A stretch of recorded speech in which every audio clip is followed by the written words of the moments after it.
en el piso de Radio Capital a Pablo Bernardo. Pablo Bernardo es director de Relaciones Institucionales del Observatorio Socioeconómico de la UCALP, de la Universidad Católica de la Ciudad de La Plata, y queríamos charlar con él, si bien hablamos relativamente hace muy poquito, hace menos de un mes, ¿no? Más o menos que hablamos, porque, bueno, a principios justamente de junio, el observatorio y el indicador de integración y desarrollo del Gran La Plata que elabora la UCALP, que ya hace 7 años que lo viene elaborando, fue declarado de interés legislativo de forma unánime por el Consejo Deliberante de La Plata. Así que bueno, queríamos tener, primero felicitarlos por el laburo que vienen haciendo Pablo, y segundo, bueno, también charlar un poquito sobre esto, ¿no?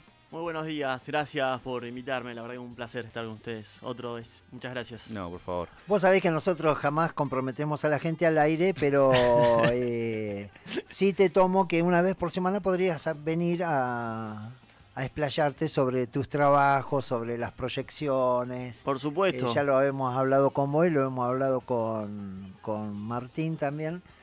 Sería muy importante para nosotros y también para la sociedad en su conjunto.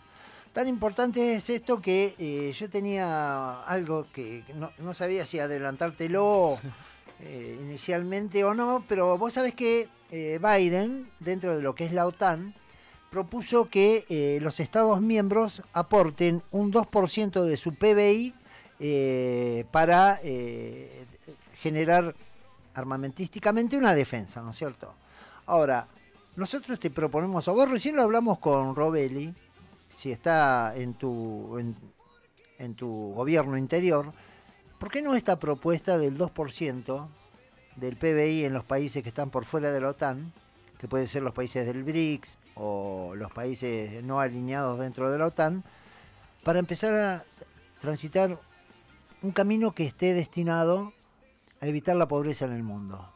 Total, sería ideal. Vos fíjate que el primer objetivo de los 20 de los ODS, los Objetivos de Desarrollo Sostenible, al 2030, que falta muy poquito, el primero es el fin de la pobreza. Y claramente lo que ha pasado en el último tiempo es todo lo contrario. La desigualdad y la pobreza se ha profundizado, se ha quedado de una manera muy declamativa. Justo vos recién mencionabas este caso del aumento del Producto Bruto para inversión armamentística. Nosotros el viernes nos reunimos con Rodrigo, que es el director del observatorio, y un grupo de investigadores y docentes de Porto Alegre, de Brasil, que están pasando por una inundación tremenda. Ellos han tenido un desastre y han tenido en el último tiempo una serie de hechos climáticos muy pero muy fuertes. Entonces un poco nos contactaron por la experiencia de la ciudad de La Plata ya en el 2013, y nos contactaron también para analizar cuál es el impacto del ambiente en la desigualdad y la pobreza. Vos fíjate qué tema, ¿no? Porque nosotros estamos en la región más desigual del mundo, o sea, la brecha entre el que más y el que menos tiene es la más amplia del mundo, y estamos empezando a tener algunos factores que se van profundizando y acelerando, como el cambio climático. El año pasado fue el año con mayor desastres naturales en América Latina, más de 11 millones de habitantes de nuestra región afectados, y eso cómo impacta de lleno en la desigualdad y la pobreza. Así que qué importante sería que los países tengan como objetivo invertir justamente en cambio climático y en el fin de la pobreza. Está declamativamente, pero faltan herramientas, así que sería ideal. Y que sea una inversión integral, digamos, ¿no? Total. Pues yo creo que son dos cosas que se pueden... Estás al aire, Carlito, para hablar por teléfono. Son dos cosas que se pueden abordar con una misma solución. Mira, nosotros siempre decimos, la situación de pobreza es multidimensional y además es de largo plazo, por lo cual las políticas públicas, esto es algo que se dice siempre. Ahora, cuando vos vas a la implementación de la política pública, no sé por qué, o lo pongo arriba de la mesa a ver cuál es la opinión de ustedes, por qué las políticas públicas terminan fracasando, salvo, por ejemplo, la asignación universal por hijo, que es la única política pública que se ha mantenido a lo largo del tiempo, por lo menos en las últimas décadas. El resto ha fallado, y esto se demuestra en que la Argentina es el segundo país después de Brasil con mayor inversión social. Sin embargo, es el único país de la región donde la pobreza aumentó. Entonces hay hay claramente un desenganche entre lo que se invierte y cuál es el resultado. Entonces, la pobreza es multidimensional y además no es de un día para el otro. No se saca a una familia de la situación de pobreza de un día para el otro. Por lo cual, las políticas públicas tienen que ser multidimensionales, no es solamente una cuestión de ingreso. Porque vos fíjate, lo hablábamos el viernes con los investigadores de Porto Alegre, hay un nuevo concepto que hay que empezar a implementar, que es los inmigrantes ambientales. Es gente que tiene que trasladarse a otra ciudad producto de estas catástrofes naturales. Esto hasta hace poco no incorporábamos esta variable como algo, una dimensión social que hay que incorporar, ¿no? Los nuevos desplazados producto de los desastres naturales, sequías o inundaciones, bueno, lo que sea.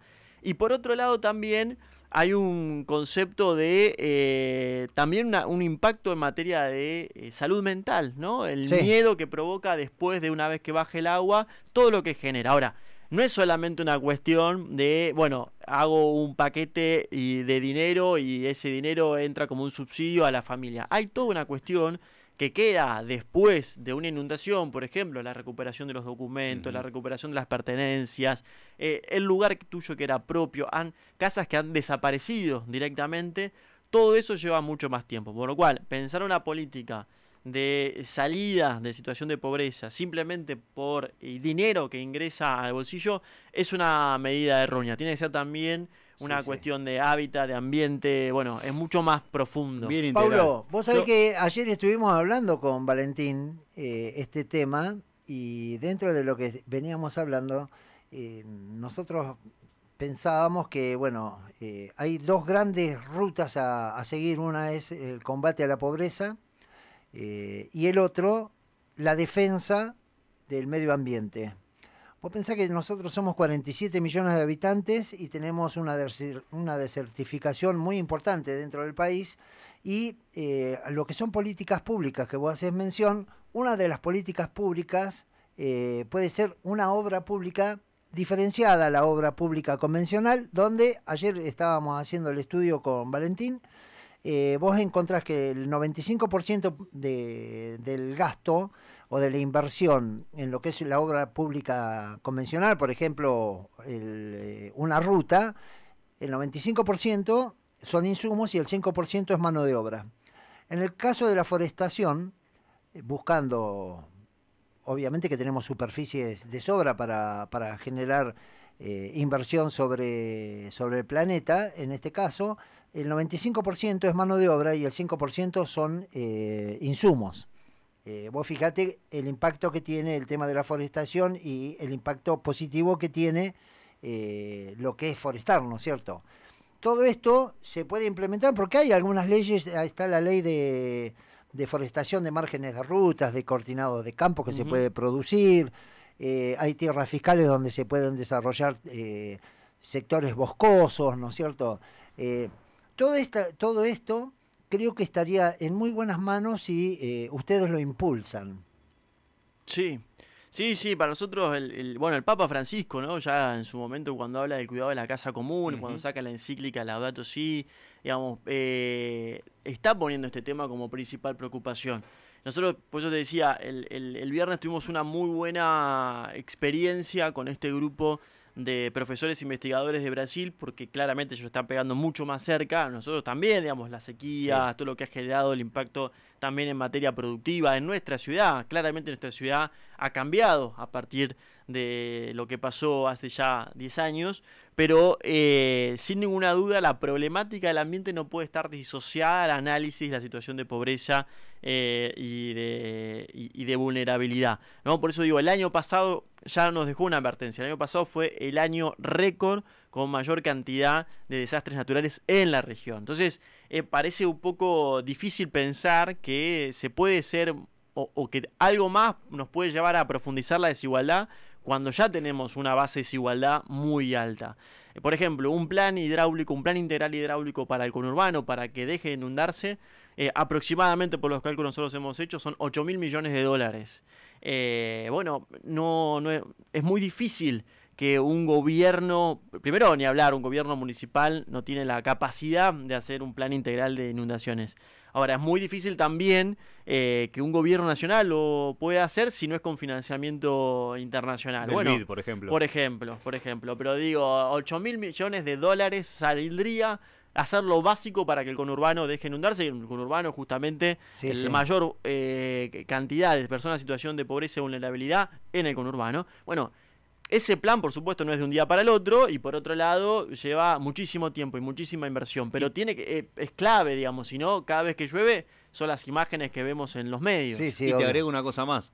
Son obras que no se ven. Ni hablar, bueno. Entonces, además, eso también genera una reticencia por ahí. Además. Es un tema. Vos sabés que ayer estuve escuchando algo muy interesante, ¿no es cierto?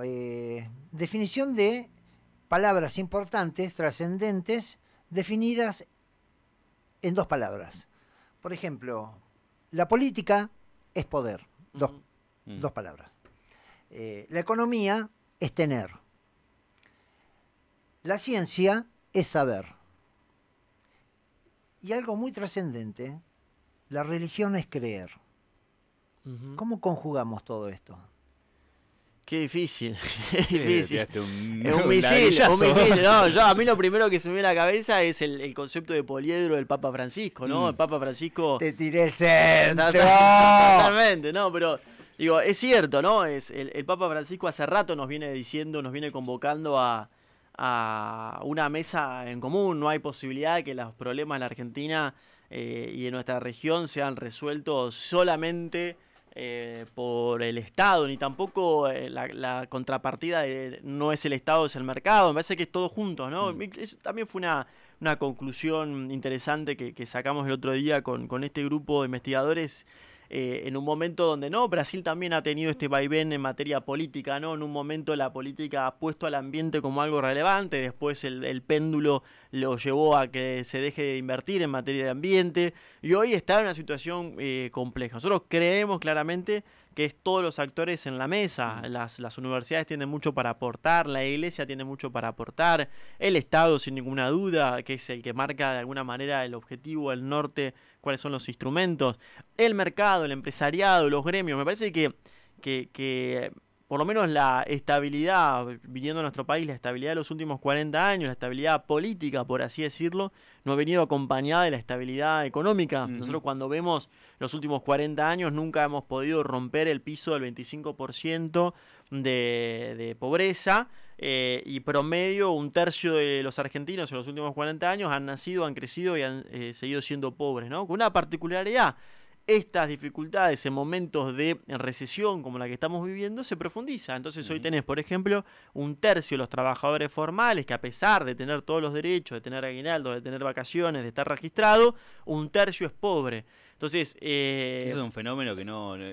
Si bien todo lo que decís es cierto, ese fenómeno es muy reciente. Es muy reciente. No sé si ubicarlo en la pandemia, por ahí un poquito antes de la pandemia, pero viene de ahí, ¿no? Mirá, sí, nosotros algunos indicadores, cuando vos mirás el porcentaje de población con trabajo que está por debajo de la canasta básica, sí es un fenómeno que se viene profundizando en el 2020, como vos bien decís, pandemia, pero que estos niveles son niveles récord, Entonces, ahí hay toda una problemática. Ya un solo laburo no alcanza, ya tener un trabajo en blanco no es condición suficiente para que vos puedas acceder a los bienes que necesitas. Bueno, todo eso hace a una particularidad que hoy tiene la Argentina, que es, a pesar de tener un montón de potenciales, digamos, tener minería, industria de conocimiento, alimentos, energía, por lo menos los 5 ejes que hoy el mundo está demandando, a pesar de todo esto tenemos una fuerte vulnerabilidad en materia social. Y por eso, bueno, el observatorio de alguna manera lo que viene a poner arriba de la mesa es algo que decíamos al principio y me parece clave. No podemos pensar una política de salida de la pobreza solamente en términos monetarios, porque sería muy sencillo decir, bueno, hagamos que todas las personas tengan un X nivel de ingreso y ya con eso es suficiente. No, eso tiene que ir acompañado de otra serie de instrumentos que hacen justamente a la integración y el desarrollo de las personas. Dos cosas te voy a decir. Uno, te voy a dar este mate que está Sí, horrible, por favor. porque la yerba esta es un mezcladito que hizo acá el operador, que tiene, no sé, yuyo, no sé Muy qué, y bien. nosotros encima le ponemos azúcar. Así que quedó horrible el mate. Te pedimos mil disculpas por eso. No, y lo otro, también encarando un poquito, ¿no? La idea que trajiste nuevamente del poliedro, que yo justo quería meterme de vuelta con ese tema. También lo que nosotros notamos de acá, y es algo que nosotros hablamos siempre con Carlos y con los distintos entrevistados que vamos teniendo, es que tampoco hay imaginación. No hay una imaginación para buscar esa salida integral de todos estos problemas, y cuando la hay, no se cree en eso, ¿no? Agarrando justamente lo que decía recién Carlos del tema de la creencia.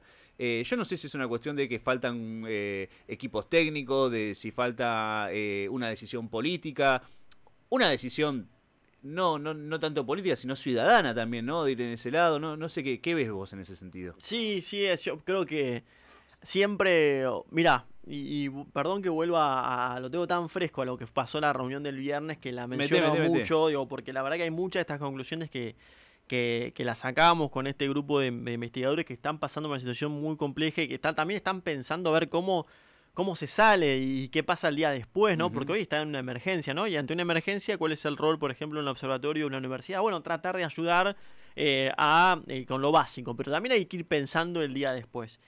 Una de las cosas que yo advertí en esa charla fue, nosotros tuvimos un grave error después de la inundación de La Plata, que fue todo lo que se había logrado constituir como grupos voluntariados, como esa sinergia que se había dado entre lo privado, lo público, la universidad, los grupos voluntarios, la iglesia, los sindicatos. Todo eso rápidamente se desarmó. Una vez que la emergencia pasó, una vez que el agua pasó, lamentablemente la fuerza de esos grupos se han ido licuando. Es la pérdida de la espontaneidad, eso también. Sí, y fue una lástima que no se haya concentrado, ¿no? Esos liderazgos que había en ese momento, esa voluntad, porque todavía, imagínate que le falta muchísimo a esta ciudad en materia de necesidades, ¿no? Pareciera que estos grupos aparecen o estas voluntades aparecen cuando justamente estamos muy cerca de una situación o en la emergencia o muy cerca de la emergencia. Y después nos cuesta, ¿no? Como mantener eso, que se mantenga, que el voluntariado o que esa mesa de trabajo se mantenga a lo largo del tiempo. Yo creo, y aprovecho que no está Carlos, ¿no? Yo creo que también hay una cuestión generacional. Soy bastante optimista. Me parece que nuestra generación no tiene tanta carga ni ideológica ni tanta cuestión histórica, ¿no? De una mochila que pesa y que cuesta tanto sentarse a hablar. Me parece que nosotros tenemos la capacidad, y yo lo veo con mis alumnos, yo doy clases en tercer y cuarto año de universidad, y ya desde el 2016. Y ¿En qué materia, perdón, ya que estamos? Política económica en tercer año y economía internacional en cuarto año. Entonces yo veo por lo menos del 2016 hasta acá, que estoy en la universidad, veo con buenos ojos la posibilidad de por lo menos de diálogo, ¿no? Por supuesto, cada uno tiene sus ideas, cada uno defiende lo que cree, cada uno tiene su partido, su espacio, pero me parece que hay, como no, esto que te decía recién, hay toda una generación, por ejemplo, los chicos de 15 años, 15 y 16 años no han visto nunca una inflación anual por debajo de los 2 dígitos, o sea que no arranque por arriba del 10%. Es una cosa inédita, sí. O sea, el mundo ya resolvió este problema, nosotros no.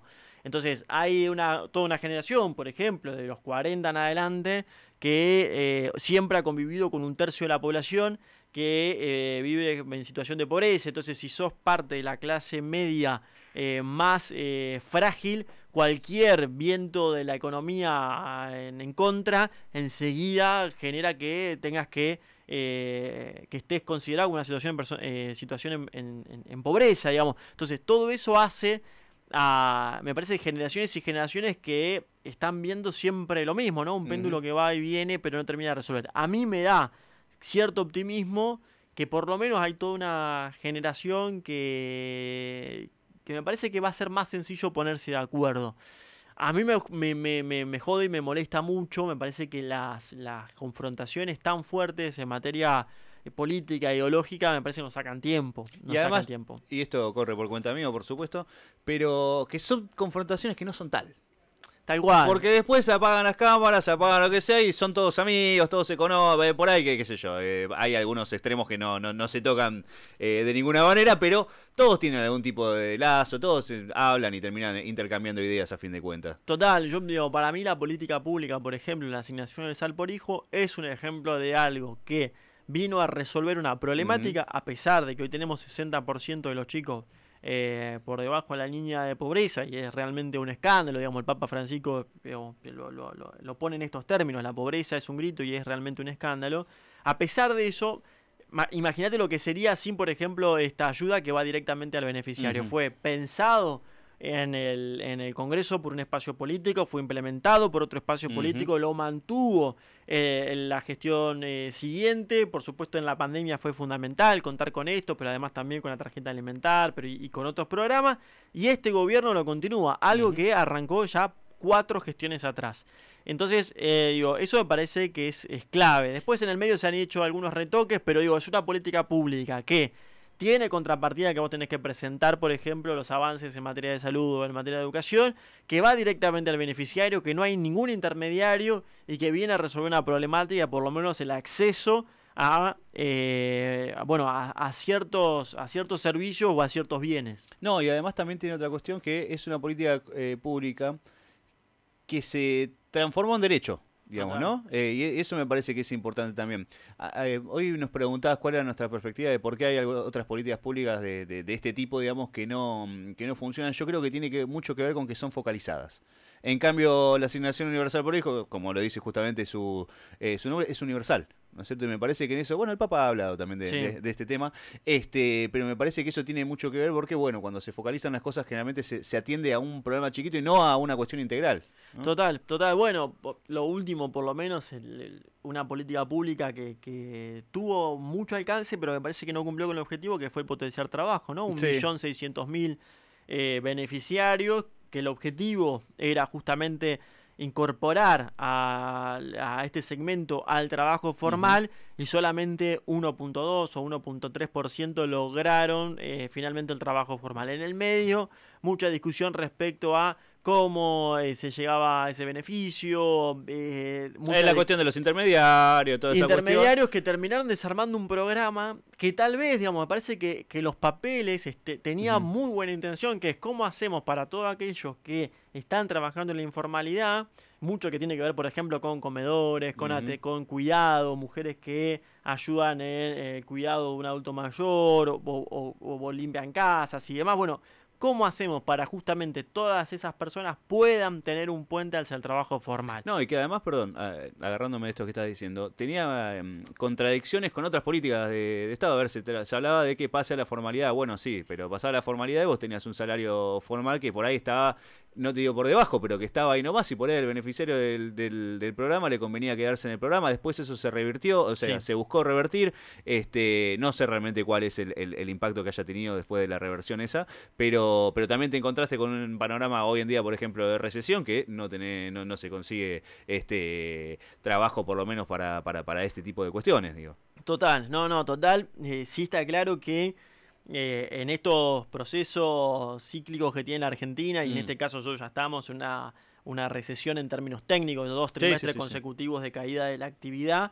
Lo primero que empieza a resentir, lo primero que empieza a destruirse justamente es el trabajo informal, ¿no? La construcción y después el resto de los trabajos informales. Y todo eso, bueno, claramente golpea a los más vulnerables. Entonces me parece que la política pública fue bien pensada y implementada como se pudo, y me parece que en el medio, bueno, con muchos fracasos. Sí, hay países, digamos, Europa, por ejemplo, tiene muchos programas de políticas de empleo activa. Es decir, cuando pasa lo que está pasando en Argentina, que es una caída de la economía, rápidamente se activan algunos programas de recuperación de trabajo, ¿no? Claramente, el trabajo como motor no solamente de la actividad, pero no solamente en términos monetarios, sino lo que genera el trabajo en una persona, ¿no? La dignificación, totalmente, ¿no? Entonces, bueno, vuelvo al Papa Francisco: tierra, techo y trabajo. El trabajo es fundamental en este trípode de crecimiento y desarrollo. Digo, hay países que tienen políticas activas en materia de empleo. Nosotros claramente lo que estamos atravesando es, bueno, vamos a tener un indicador complejo en materia de trabajo. Digamos, ya hay algunas proyecciones de cuánto va a dar el desempleo en los próximos meses. Entonces, bueno, ahí también me parece que nuestro rol como observatorio, como universidad, y también, por supuesto, de los estados, es pensar de qué manera se trata de evitar que la mayor cantidad de gente se quede sin laburo. Fíjate que cuando, me meto por ahí en otro aspecto, pero digo, cuando uno analiza las principales preocupaciones, durante mucho tiempo las principales preocupaciones de la Argentina era la inflación. Hoy la inflación deja de ser la primera preocupación y pasa a ser el trabajo. Entonces, bueno, si ya tenemos una situación compleja en materia social, sería por lo menos no recomendable que no se esté pensando en cómo rápidamente ese trabajo que se destruyó, esa changa y demás, rápidamente se recupera. Porque, insisto, es complejo pensar mayor nivel de desigualdad con estos datos que conocemos en materia social. Completamente. Che, y hablando, bueno, un poquito de todas estas cosas, vamos a retomar el tema por el que te convocamos, que es el reconocimiento que se le hizo, la declaración de interés público, de interés legislativo del municipio, del Consejo Deliberante de la Municipalidad de La Plata, y para preguntarte, bueno, cómo se gestó eso, y también cómo estás viendo el poliedro de La Plata, ¿no?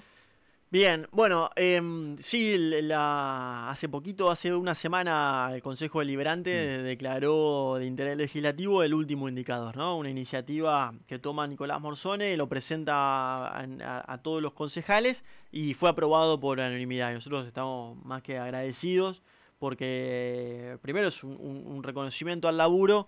Y segundo, nos dio la oportunidad de hablar delante de todos los concejales, diciendo un poco cuál es el panorama de La Plata en particular y del Gran La Plata en general. Así que para nosotros fue una gran oportunidad y un reconocimiento para todos los que trabajan en el observatorio. Nosotros ya habíamos tenido algunos reconocimientos, el trabajo del observatorio fue reconocido también en su momento en la Cámara de Diputados y Senadores de la provincia. Ahora el senador Leguizamón presentó también un reconocimiento del último indicador. ¿El Chubito? Sí, presentó un reconocimiento, así que también agradecimiento por haber tomado esa iniciativa. Y el Congreso de la Nación también lo ha hecho en una oportunidad y creo que ahora también se está discutiendo. Me parece que en la mayor cantidad de lugares donde se conozca el observatorio es ideal. Nosotros básicamente nos importa por eso, porque en la medida que nuestro informe llegue a manos de la gente que tiene que tomar decisiones, que tiene que pensar las políticas públicas, nos parece ideal. Nosotros siempre decimos, no intentamos o no queremos ser una piedra en el zapato, no nos importa ser críticos de la situación, no. Nosotros queremos justamente que nuestra información sirva para la toma de decisiones y nos hemos juntado con todos los concejales, con todos los espacios políticos, con todos los intendentes, hemos hablado con los distintos gobiernos y no nos interesa, digamos, simplemente nosotros lo que queremos es esto que decíamos recién, es como acá está la información, es el dato con mayor nivel de granularidad del Gran La Plata, no hay otro indicador que tenga este nivel de detalle de la información que es una persona que va al barrio y analiza más de 40 variables, tiene contacto con los actores de cambio, eso no hay otro instituto que lo haga, es una información muy privilegiada. Entonces cada uno de los concejales nos viene acercando algunas iniciativas, algunos que vienen trabajando la problemática del transporte, otros que vienen trabajando la problemática de la educación, otros que vienen trabajando la problemática de la salud. Bueno, nos piden la información para justamente pensar políticas públicas, así que nosotros estamos orgullosos del laburo que se hace y agradecidos de que se tome esa fuente. Nosotros, por ejemplo, con la discusión que se ha dado en la toma de los hornos, la justicia, por ejemplo, en la provincia de Buenos Aires ha tomado nuestro indicador, porque nosotros tenemos la información de cuántas personas viven, de cómo están las condiciones de vida. Bueno, 60% del territorio, por ejemplo, es inundable. Entonces, que esa información, que esa data que laburamos durante todo el año y que ya tiene 6 indicadores publicados y que ya tiene una trazabilidad importantísima, que sea tomado por aquellos que toman decisiones, para nosotros es un orgullo. Así que es un dato para la acción. Totalmente. Y ahora, en materia de poliedro, bueno, nada, me parece que ahí nosotros, como siempre, tratamos de fomentar estos espacios. Rodrigo estuvo hace unos días en una reunión con el municipio de La Plata. Cuando dice Rodrigo, es Rodrigo Martín, que es el director del observatorio. Ahí aclara, el director del observatorio. que estuvo reunido también en porque se está discutiendo la planificación urbana de la ciudad. Entonces la Universidad Católica de La Plata tiene un lugar ahí. Entonces, bueno, esos espacios hay que profundizarlos, hay que generarlos, hay que promoverlos. Así que nada, me parece que en la ciudad de La Plata, o el Gran La Plata en general, tiene una situación compleja, que es el aglomerado con mayor cantidad de asentamientos de la provincia de Buenos Aires, se equipara a la provincia de Córdoba, o sea, una provincia igual a un aglomerado. Entonces, me parece que hay muchísimo para hacer. Ojalá que estos espacios que decíamos al principio se profundicen, se motoricen, tengan cada vez más voz, porque es necesario, porque digamos la situación realmente es compleja y no hay mucho tiempo tampoco de espera. Ahora, una pregunta antes. Usted, además del observatorio de La Plata, ¿hay otros observatorios en Argentina de la UCA? Sí, bueno, sí, hay observatorios, lo que sí no diferimos en las metodologías, ¿no? Por ejemplo, en la Universidad Católica de Capital Federal, nosotros tenemos excelente vínculo. Agustín Salvi es su director, hemos charlado en varias oportunidades, ellos tienen una metodología distinta. El otro día nos enteramos que hay una universidad en Córdoba que hay un observatorio que hace algo similar a nosotros. ¿Cuál es la diferencia? Nosotros no hacemos encuestas telefónicas, nosotros no hacemos encuestas introhogar, nosotros recorremos la totalidad de los asentamientos, no hacemos tampoco un mapeo con dron, o sea, nosotros vamos y hablamos con los actores de cambio, que puede ser la cocinera del comedor, que puede ser el cura de barrio, que puede ser el que atiende la salita de salud, puede ser una docente que está en el medio del barrio. Esa es la diferencia y ese me parece que es el plus, que es la posibilidad de estar en territorio. Y sin ninguna duda todos los observatorios tienen total relevancia. La UCA, por ejemplo, ha sido fundamental, por ejemplo, cuando la Argentina ha tenido, discrepancias respecto a la medición de la pobreza con el INDEC, claro. Y la UCA ha sido de alguna manera el faro que ponía luz sobre ese tema que era tan discutido en la Argentina de cómo se medía la pobreza. Sí, de hecho terminó siendo la medición que se terminó usando como referencia. La medición, ¿no?, se usó como referencia. Después hay otros observatorios que analizan, por ejemplo, variaciones de precios, pero distinto a lo que hace el INDEC, digamos, variaciones de precios, por ejemplo, en el conurbano. No es lo mismo cómo varía los precios de un supermercado o cómo varía los precios de un almacén. Claro. Entonces eso te da la pauta de los comercios de cercanía en los barrios tienen precios más altos, con lo cual la inflación en el barrio es más alta que, por ejemplo, una cadena grande de consumo. Es muy poca persona. Y te agrego ahí que la gente de los barrios vulnerados, como le decimos en este programa, tampoco va al supermercado. Exacto. Hace la compra en el comercio de cercanía o kiosco almacén o comercio especializado, como se dice, que es básicamente verdulería o carnicería. Entonces, y muchas veces tampoco tiene la posibilidad, producto de un tema que hablábamos recién, de la informalidad, de tener algunas herramientas que, por ejemplo, ofrecen descuentos. Una cuenta DNI, por ejemplo, que te da 30%. Bueno, eso no existe. Entonces, y es muy poca la gente que puede hacer alguna compra mensual, por ejemplo, en un mayorista. Los precios mayoristas vienen bajando o vienen desacelerándose más rápido que el índice de precio, claro, en general. Entonces, si vos tenés la posibilidad de ir a un mayorista y haces la compra porque tenés la posibilidad de hacerlo, bueno, ahí vas a tener mayor margen. Ahora, ¿quién es la persona que puede ir justamente con un auto a un mayorista? Claro. Tiene la posibilidad de hacer la compra mensual. Y no solamente tener un auto, sino tener un sueldo mensual. Porque si no, tenés el sueldo de changa. Exacto, tener el sueldo y después tener la posibilidad de almacenar eso que compraste. Entonces es imposible. Entonces, ¿qué termina pasando? Se termina comprando, como decís vos, cuando se cobra en el almacén de cercanía, que por lo general, producto de logística y rentabilidad, margen, que yo termina siendo un precio más alto que, por ejemplo, que encontrás acá en un supermercado en el centro. Bueno, hay institutos que analizan eso y te dicen, bueno, si el IPC, el índice de precio del consumidor, el último mes fue 4,2, en el conurbano o en los barrios vulnerables fue X%. Y me parece fantástico porque eso te da una pauta de otra dificultad más que atraviesan justamente las personas con menos recursos. Completamente.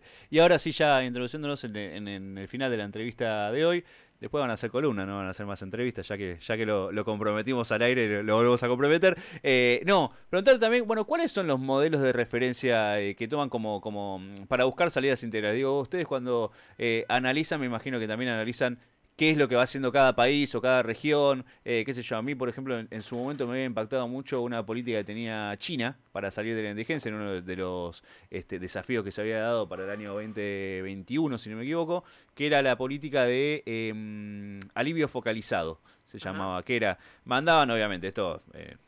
idiosincrasia china, Partido Comunista, todo centralizado, tiene otras formas, ¿no? Pero mandaban un delegado por región, el delegado iba, inspeccionaba la región, decía, bueno, esta región se dedica a, no sé, a la producción agraria de cerdos. Bueno, justo cerdos en China es un tema complicado, sí. Pero bueno, pero ponerle que sea eso, ¿no? Y empezaban a hacer toda una política para esa región en base a una disminución de tasa de interés, de créditos blandos, créditos flexibles, etcétera, para que esa región se fortalezca económicamente y se modernice también, porque uno de los problemas que tenía China es que tenía un pueblito arriba de una montaña, decían, bueno, vamos a hacer un pueblito abajo de la montaña y el pueblito de arriba de la montaña queda como un lugar turístico, por ejemplo, ¿no? Y de esa manera lo que terminó haciendo China es salir de la línea de indigencia, no de la pobreza, ¿no? Pero sí de la línea de indigencia en el año 2021. Sí. Plena pandemia, digo, a ver, ¿qué modelos van viendo ustedes que pueden llegar a servir? Mira, el de China es el más complicado de todos, igual. Si estuviera Rodrigo acá, yo ya sé la respuesta que él daría, porque, bueno, primero que venimos trabajando ya hace rato, el 2017 en esto, y algunas veces aparece una pregunta similar y él responde del modelo de Japón. Japón tiene, los estudiantes universitarios tienen asignados una familia. Es la manera en que vos, a pesar de, por ejemplo, tener una educación gratuita, puedas devolverle al Estado, a tu país, tu formación. Entonces, cada estudiante universitario tiene asignado una familia. Una familia que lo acompaña. Entonces, esa persona tiene, además de la obligación de cursar, rendir las materias, de dar los finales y demás, tiene la obligación de entablar un vínculo con esa familia, saber quiénes son, cómo se llaman, cuáles son las necesidades. Y de alguna manera, toda esa formación que te da el Estado, la universidad, vos la puedas devolver con desde el vínculo o desde alguna cuestión concreta a una familia que más lo necesita. Él respondería a eso y nosotros tenemos las universidades más importantes del país en nuestra región y es difícil entender que todavía no haya real dimensión de la importancia de tener graduados que justamente entiendan la realidad de la región. Yo el otro día hablaba justo con un arquitecto recibido hace poquito y me decía, che, qué bueno lo que hacen, la verdad que no lo conocíamos. Qué difícil, ¿no? Que digo que una universidad donde vos tenés, por ejemplo, urbanismo o tenés, no sé, no desconozco las materias que tenés en arquitectura, pero urbanismo, por ejemplo, y no conozcas... Está más orientado a cuál es el plan de urbanización de tu ciudad. Está más orientado por ahí a pensar arquitectos de forma, digamos, atomizada, que sueñen con ser... No tengo nada contra la Facultad de Arquitectura, lo aclaro, es un ejemplo, ni siquiera sé si es así, pero que suenen con ser Peli, que hace torres por el mundo, a elaborar un plan de desarrollo arquitectónico, digamos, o urbano en la ciudad, ¿no? Total, entonces me decía, che, qué bajón no pudo haber tenido esto en la universidad, porque me hubiese dado un poco de saber dónde voy a ser profesional, básicamente. Después sé que hay otros, digamos, por ejemplo, odontología tiene muchos trabajos respecto a higiene.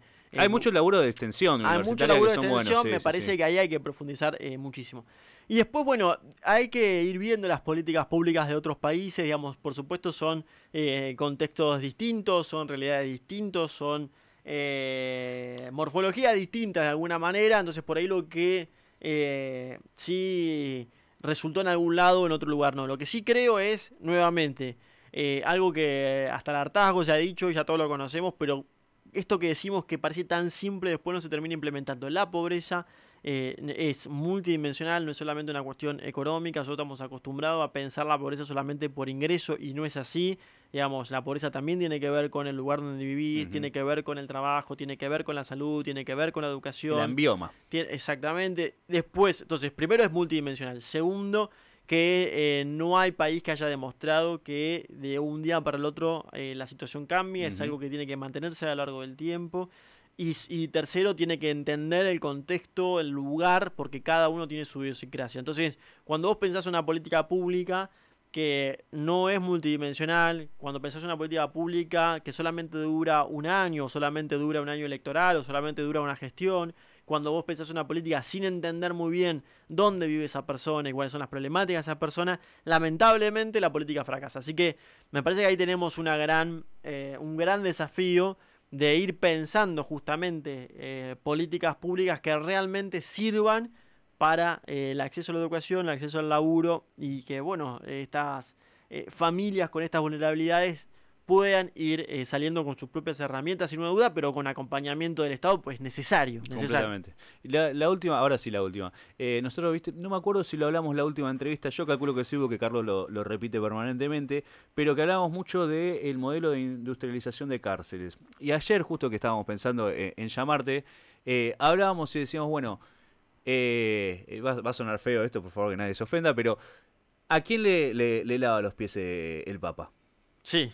¿No? Sí, a los presos, digamos, ¿no? Justamente. Digo, ahí hay que buscar también una solución que sea integral para la gente y que sea también integral de una manera que no sea simplemente, bueno, como puede decir alguna persona, le ponen un plancito o lo que sea a una persona que está privada de su libertad o que recupera la libertad. No, digo, una política que sea integral en cuanto a agarrar capitales privados que inviertan dentro de la cárcel, obviamente con la interposición y el comando, digamos, del Estado, porque eso por lo menos para mí tiene que estar, no pienso en cárceles privatizadas, pero sí para que, por ejemplo, se hagan desarrollos industriales que sirvan para la economía, sirvan para la producción, sirvan para el trabajo y sirvan para la reinserción. Digo, ahí estás agarrando cuatro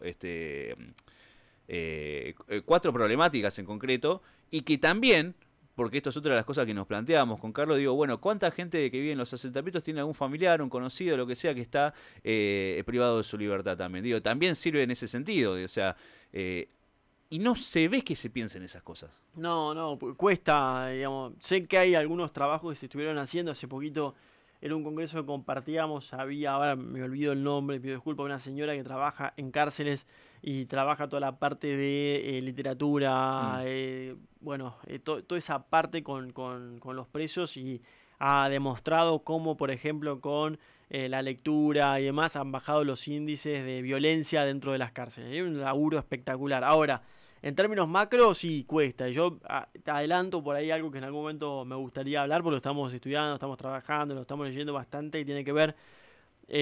La desigualdad se está profundizando, sin ninguna duda la tecnología viene a incorporar un elemento más de desigualdad. Ya la desigualdad ya no es más esto de clases sociales. Este fenómeno de clases sociales ya no existe más. Ahora hay una desigualdad mucho más focalizada en la persona. Cada persona siente una desigualdad distinta a algún factor. Se van incorporando segmentos de desigualdad. Ahora, lo que sí está claro no es casualidad que la región más desigual del mundo, como es América Latina, que solamente tiene el 8% de la población, tenga un tercio de los homicidios del mundo. No es casualidad, es que la desigualdad, una de las consecuencias que genera sin duda es la violencia y que termina en algunos casos en homicidio. Por eso también, la provincia de Buenos Aires ha tenido el último verano un verano muy violento, ¿no? Más de 100 homicidios, por lo menos en los primeros 3-4 meses. Entonces, no es casualidad todo estos fenómenos que estamos viendo de aumento de la desigualdad, de aumento de las brechas y del aumento de la violencia. Por lo cual, esto que traes arriba de la mesa y tiene que ver cómo se trabaja en las cárceles es clave, no solamente para hoy, sino también para algo que nosotros veníamos notando con más profundidad, que es, la violencia se va a ir profundizando en la medida en que las brechas se sigan ampliando. Así que es un tema fundamental y que también requiere de una lógica integral. Para aquella persona que cometió un delito y salga a la calle, justamente no sea reincidente. No, y además está probado, a mí no me gusta decir probado científicamente, pero es lo que se dice justamente, pero que está probado que la persona que trabaja o que por ahí estudia, lo que sea, tiene muy poco índice de reincidencia, muy poco índice. Y eso, también es algo a lo que tenemos que prestar atención, también, ¿no? Sumando un poquito y también sumando a esta idea de creer. Yo creo que eso es algo que le hace falta y lo hablamos la última vez, el tema de las perspectivas, etcétera. Es imprescindible que la Argentina, el mundo en general, te diga, no solamente no es un tema de Argentina, pero que volvamos a creer de creer en soluciones y creer en que es posible cambiar las cosas. Así que Pablo, la verdad que fue un gusto nuevamente tenerte aquí. te vamos a estar apretando para que vengas más seguido. Ningún problema, ningún problema. Ningún problema, bueno, yo te comprometo. Sí, lo que primero que aprendí de Carlos Martín en este programa, que es apretar a la gente para que se comprometa el programa. Al aire, sí, es así acá. Pero bueno, no, agradecerte de verdad muchísimo, fue un placer nuevamente charlar con vos. Gracias a ustedes y a disposición. La verdad que hablar de estos temas, poner arriba de la mesa estos temas me parece fundamental, así que muchas gracias. Paulo, muchas gracias. Vos me mirás como diciendo, sos una cosa, pero sabemos que contamos con vos y bueno, vos contás también con nosotros, ¿no es cierto? Muchísimas gracias. Y gracias por el compromiso. Por favor.